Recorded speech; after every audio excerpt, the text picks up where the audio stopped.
wabarakatuh. Kami dari kelompok 7 Psikologi Pendidikan akan menjelaskan makalah kami dengan judul Teori Belajar Behavioristik. Berikut penjelasannya.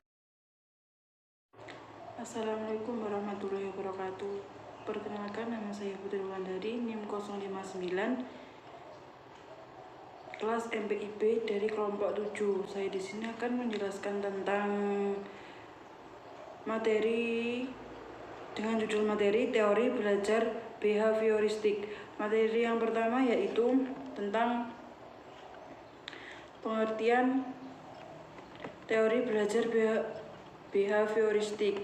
Teori behavioristik adalah salah satu aliran yang ada di psikologi yang memandang bahwa suatu perilaku seseorang atau individu tergantung dari cara dia belajar di lingkungannya.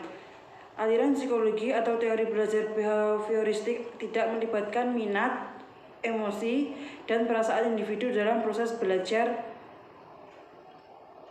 Di dalam peristiwa ini, dalam menjalankan pelaksanaan pembelajarannya hanya semata-mata karena stimulus dan respon yang diberikan, kemudian hal tersebut menjadi sebuah kebiasaan yang dikuasai oleh individu. Definisi belajar menurut pandangan teori behavioristik sebagai berikut. Yang pertama yaitu menurut pandangan Edward Lee Thorndike mengemukakan bahwa belajar merupakan sebuah peristiwa terbentuknya asosiasi-asosiasi antara yang disebut stimulus dengan respon. Stimulus adalah sebuah perubahan yang terjadi di lingkungan eksternal yang bisa mengaktifkan tanda organisme untuk menjalankan sebuah aksi. Yang kedua yaitu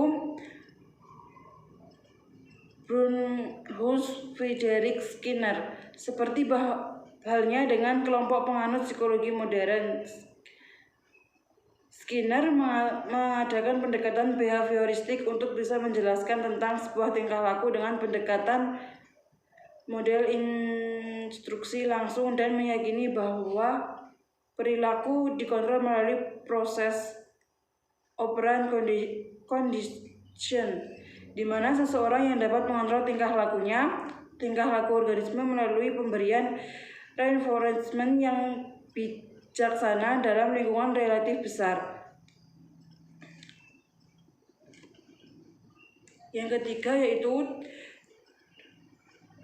teori classic condition dari Pavlov.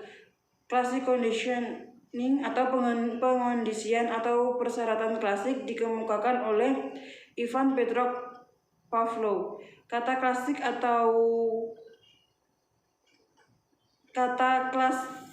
atau klasik semata-mata dipakai untuk menghargai karya Pavlov yang dianggap paling dahulu di bidang conditioning dan membedakannya dengan teori-teori yang lain yang lebih baru. Teori ini dikenal pula dengan learned reflex atau refleks karena latihan. Assalamualaikum warahmatullahi wabarakatuh. Perkenalkan, nama saya Maslihatul Hasanah, NIM 2061944. Saya di sini akan menjelaskan tentang ciri-ciri teori belajar behavioristik. Belajar merupakan ciri khas manusia yang membedakan dengan makhluk hidup lainnya. Teori belajar behavioristik berpandangan bahwa belajar merupakan perubahan tingkah laku pada manusia antara stimulus dan respon. Perpindahan tingkah laku dapat diamati, diukur, dan dinilai secara konkret. Belajar berarti penguatan ikatan, asosiasi, sifat, dan kecenderungan perilaku stimulus.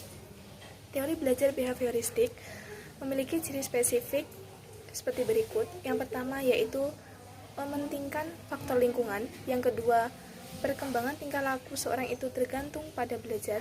Yang ketiga, menekankan tingkah laku tampak melalui penggunaan metode objektif. Yang keempat, menekankan pada faktor bagian dan tidak keseluruhan. Yang kelima, sifatnya mekanis atau meningkatkan reaksi dan mekanisme. Yang terakhir yaitu mementingkan masa lalu atau bertinjauan historis. Menurut teori ini yang terpenting adalah input berupa stimulus dan output berupa respon. Sedangkan apa yang terjadi antara stimulus dan respon dianggap tidak penting atau tidak diperhatikan karena tidak bisa diamati. Faktor lain yang dianggap penting yaitu faktor penguatan, yaitu ditambahkan maka respon akan semakin kuat. Begitu juga bila penguatan dikurangi, maka akan semakin kuat pula sifat tadi. Sekian presentasi dari saya, ada kurangnya mohon maaf. Wassalamualaikum warahmatullahi wabarakatuh. Perkenalkan, nama saya Rizky Wardani, NIM 206190063. Di sini saya akan menjelaskan poin ketiga, yaitu kekurangan dan kelebihan dari teori belajar behavioristik. Yang pertama yang akan kita bahas adalah kekurangan teori belajar behavioristik. Adapun kekurangan teori belajar behavioristik antara lain: yang pertama, pembelajaran siswa yang berpusat pada guru, yang bersifat mekanistik atau sesuai dengan aturan baku dan hanya berorientasi pada hasil yang diamati dan diukur. Yang kedua, siswa hanya mendengarkan dengan tertib penjelasan guru dan menghafalkan apa yang didengar, dan dipandang sebagai cara belajar yang efektif adalah hal tersebut menjadikan inisiatif siswa terhadap suatu permasalahan yang muncul secara temporer tidak bisa diselesaikan dengan baik. Yang ketiga, cenderung mengarahkan siswa berpikir linier, tidak produktif dan tidak kreatif. Yang keempat, kurang mampu menjelaskan tentang adanya variasi tingkat emosi siswa, meskipun mereka memiliki pengalaman penguatan yang sama. Yang kelima, tidak setiap pelajaran dapat menggunakan metode ini. Dan yang terakhir, siswa dipandang pasif, perlu adanya motivasi dari luar yang dipengaruhi oleh penguatan yang diberikan oleh guru. Selanjutnya, adapun kelebihan dari teori belajar behavioristik antara lain. Yang pertama, membiasakan guru untuk bersikap jeli dan peka terhadap situasi dan kondisi belajar. Yang kedua, guru tidak membiasakan memberikan ceramah atau penjelasan sehingga siswa dibiasakan belajar mandiri. Jika siswa menemukan kesulitan, baru ditanyakan pada guru yang bersangkutan. Yang ketiga, mampu membentuk perilaku yang diinginkan, mendapat pengakuan positif dan perilaku yang kurang sesuai mendapat penghargaan negatif yang didasari pada perilaku yang tampak.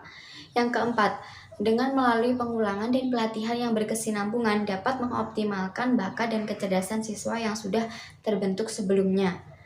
Jika anak sudah mahir dalam suatu bidang tertentu, akan lebih dapat dikuatkan lagi dengan pembiasaan dan pengulangan yang berkesinambungan tersebut dan lebih optimal. Yang kelima, bahan pelajaran yang telah disusun hierarkis dari yang sederhana sampai pada kompleks dengan tujuan pembelajaran dibagi dalam bagian-bagian kecil yang ditandai dengan pencapaian suatu keterampilan tertentu, mampu menghasilkan suatu perilaku yang konsisten terhadap bidang tertentu. Yang keenam, dapat mengganti stimulus yang satu dengan stimulus yang lainnya dan seterusnya sampai respon yang diinginkan muncul. Yang ketujuh, teori ini cocok untuk memperoleh kemampuan yang membutuhkan praktek dan pembiasaan yang mengandung unsur-unsur kecepatan, spontanitas, dan daya tahan. Yang kedelapan, teori behavioristik ini juga cocok diterapkan untuk anak yang masih membutuhkan dominasi peran orang dewasa, suka mengulangi dan harus dibiasakan. Sekian dari saya, selanjutnya diteruskan oleh teman saya. Assalamualaikum warahmatullahi wabarakatuh. Langsung saja di sini saya Noviana Dian Fauzila dengan NIM 206190055. Di sini saya akan menjelaskan tentang aplikasi atau implementasi teori belajar behavioristik dalam pembelajaran. Bentuk pembelajaran behavioristik dapat dilihat dari berbagai hal yang dilakukan selama proses dan pada bentuk pembelajarannya. Penerapan teori behavioristik ini dalam kegiatan pembelajaran tergantung juga dari beberapa komponen, seperti tujuan pembelajaran, materi pembelajarannya, fasilitas pembelajaran, karakteristik siswa, media, lingkungan, dan lain-lain.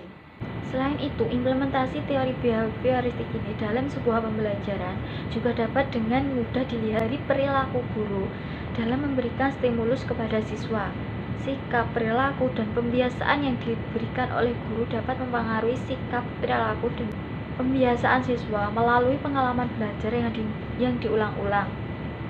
Dengan kata lain, guru haruslah memperkaya pengetahuan dan memberikan kepada siswanya secara berulang-ulang agar dapat ditiru dan menjadi kebiasaan siswa tersebut.